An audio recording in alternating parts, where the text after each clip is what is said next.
Hello friends, आपका स्वागत है हमारे चैनल में। जब वर्ल्ड वॉर 2 1945 में खत्म हुआ तो दुनिया ने सिर्फ एक डिक्टेटर का अंत नहीं देखा, बल्कि एक नए आइडियोलॉजिकल वॉर का आगाज भी हुआ। जर्मनी के हार के बाद उसका कैपिटल बर्लिन एक बैटलफील्ड बन चुका था, लेकिन युद्ध के बाद भी उसकी कहानी खत्म नहीं हुई। आने वाले कुछ सालों में बर्लिन ईस्ट और वेस्ट में डिवाइड हो गया और ये सिर्फ जियोग्राफिकल डिवाइड नहीं था, ये था डेमोक्रेसी और डिक्टेटरशिप के बीच का टकराव। आज की वीडियो में हम समझेंगे बर्लिन का बंटवारा कैसे और क्यों हुआ, कौन से देश इसमें शामिल थे और कैसे एक शहर ने दुनिया को आइडियोलॉजीज में बांट दिया।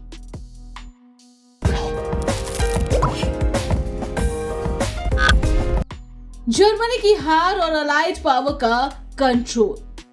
मई 1945 में जर्मनी ने वर्ल्ड वॉर 2 में सरेंडर कर दिया। जर्मनी के हार के बाद allied countries America, Britain, France और सोवियत यूनियन ने डिसाइड किया कि जर्मनी को टेम्पररी 4 जोन में डिवाइड किया जाएगा। ये जोन उन चारों कंट्रीज के मिलिट्री कंट्रोल में दिए गए ताकि जर्मनी को रिबिल्ड किया जा सके और नेज़ आइडियोलॉजी को मिटाया जा सके।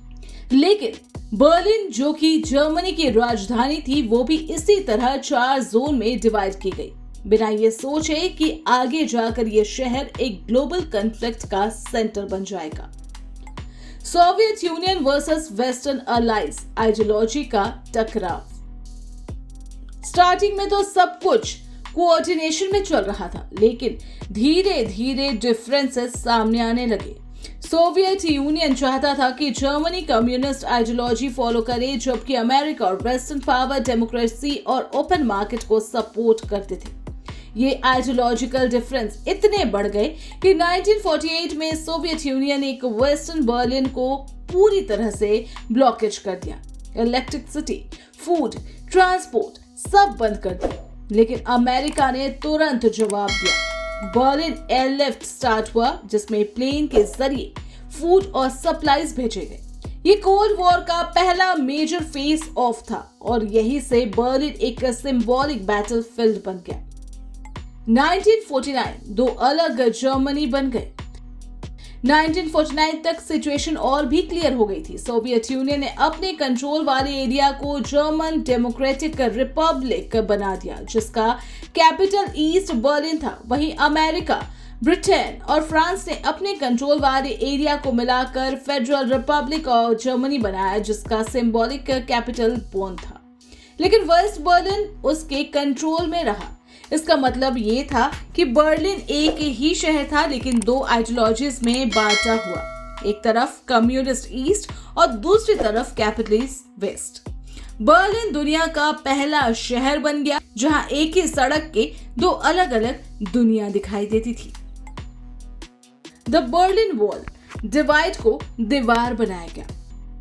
1950s के दौर हजारों लोग ईस्ट बर्लिन से वेस्ट बर्लिन भागकर जा रहे थे, क्योंकि वेस्ट में ज्यादा फ्रीडम, जॉब और बेटर लाइफ थी। सोवियत बैकेट ईस्ट जर्मनी से बर्दाश्त नहीं कर सका और फिर आया 13 अगस्त 1961, जिस दिन ईस्ट जर्मनी गवर्नमेंट ने रात के अंधेरे में बर्लिन वॉल बनाना शुरू किया। यह दीवार पूरी बर्लिन सिटी को 2 हिस्सों में बांट रही थी।